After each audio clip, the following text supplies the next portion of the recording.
Yeah, here you go. Agricultural crops. Okay, yeah, I'm gonna kill this one. Watch. Okay. Consumer advocate. Some, so at least one ag crop, are now being genetically engineered to produce important pharmaceuticals, like weed. I'm just kidding. However, the development raises the possibility that the drugs will end up in the general food supply, since if pollen from a drug-producing crop drifts into a nearby field in which an ordinary non-drug producing crop of the same species is being grown, the pollen could fertilize that crop and turn it into a drug-producing crop as well. This is so not even close to being accurate. It's hilarious. All right. So what is our conclusion? Our conclusion is that this development raises the possibility that the drugs will end up in the general food supply. Mm-hmm. And our support for that is because if the pollen would like flow over to a different crop that didn't have it, it would fertilize that crop and turn it into a drug producing crop as well. Mm-hmm. If I was going to weaken this, I would weaken it by saying that that new crop wouldn't have like the capability, like even if it would pollen fertilize it, it wouldn't like be able to grow. Or maybe all crops are tested for drugs. So like even if it did happen, it's not going to get into our general food supply because like we're testing for this stuff. Yeah, it's taken out. I said, well, what if the crop is already fertilized? Like, and is already growing, so there's no chance. Yeah, and it's saying the pollen could fertilize that crop. Yeah. So also, like, how does pollen just fertilize a crop? I don't know. And then I also said something like, well, what if like we put like a bubble so that even if it did flow, it wouldn't get out? Like, I'm imagining this pollen just like floating over, like maybe all. Okay. This is just so far-fetched. Okay. As far as scientists know, okay, so this is as far as scientists know, so I don't love that word no. None of the pharmaceuticals produced by genetically engineered crops would present any danger to public health if they were present in general food supply. No, because that could still be a possibility, because just because they know that doesn't mean that it couldn't happen or it couldn't be dangerous. Like, what if somebody's allergic to weed? Yeah. If pollen from a genetically engineered crop is prevented from drifting into fields in which ordinary crops of the same species are being grown, then there is no risk of the pollen fertilizing the later crops. I liked that one when I did it.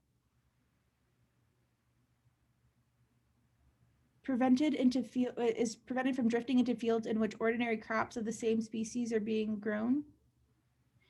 But what about if it's not? What if it's not prevented from drifting into fields where different species are being grown?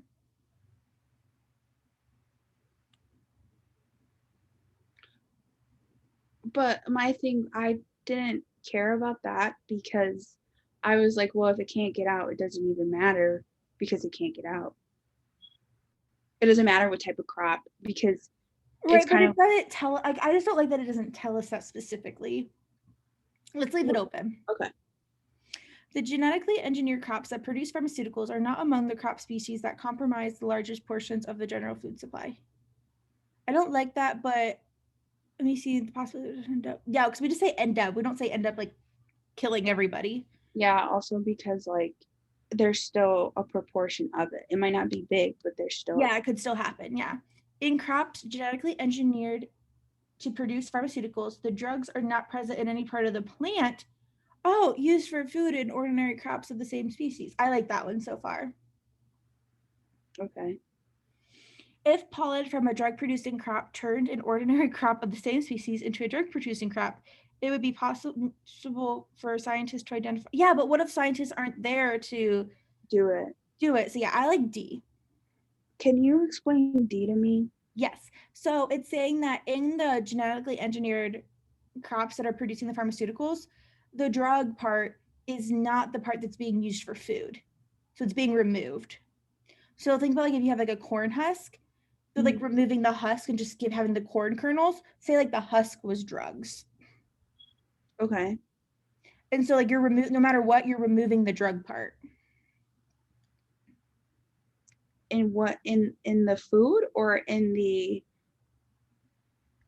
pharmaceutical? Well, it just says the pharmaceuticals. So like in crops genetically produced to produce pharmaceuticals, the drugs are not present in any part of the plant. that used for food in ordinary crops of the same species. So if we have like if we have one corn that's used for producing drugs and one corn that's not, the Mhm. part that the drugs are present in the first one isn't the part that we use of the second one. So even if it got into the second one, we would remove that part because we don't use it. But can't you still fertilize a plant?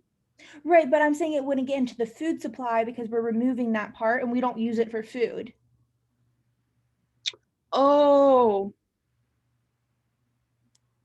So it's like so saying even if it did, like you're I not don't going care to, if something gets on an orange because we remove the peel. right. Okay, that makes sense because like you're getting rid of the part that was okay, so can I Yes. okay.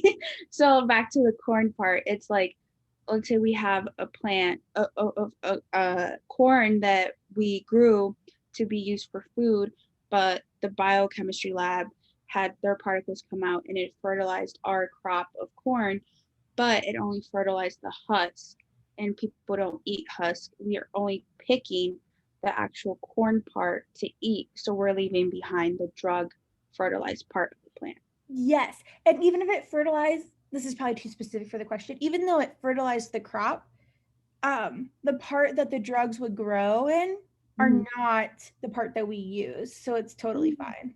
Okay. I So really hope this is the answer. that are not present in any part of the plant. The drugs are not present. Oh, in the part of the plant used for food. So it could still be in there, but